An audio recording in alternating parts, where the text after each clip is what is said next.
Ye shall receive power, a devotional of Ellen G. White, December 6, Uncovering the Enemy's Devices. Ephesians 6 verse 8. Finally, my brethren, be strong in the Lord, and in the power of his might.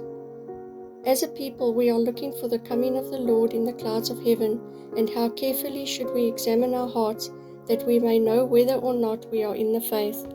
There seems to be a mist before the eyes of many, for they fail to discern spiritual things, and do not recognize the workings of Satan to entrap their souls.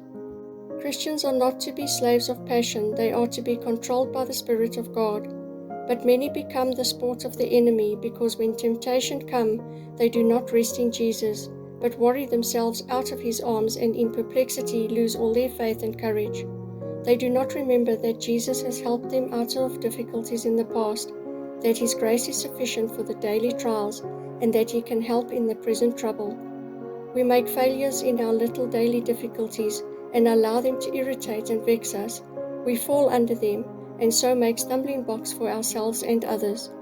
But blessings of the greatest importance are to result from the patient endurance of these daily vexations, for we are to gain strength to bear greater difficulties.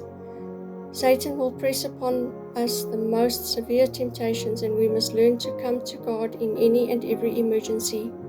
We profess to be Bible Christians, and we are not to be left in the dark to take step after step in uncertainty.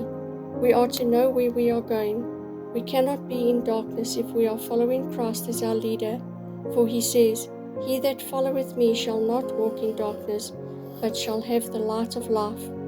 John 8 verse 12. When the way seems beset with difficulty and clouded with darkness, we must believe that there is light ahead, and not turn to the right or left, but press forward, notwithstanding all our trials and temptations. The Review and Herald, May 19, 1891.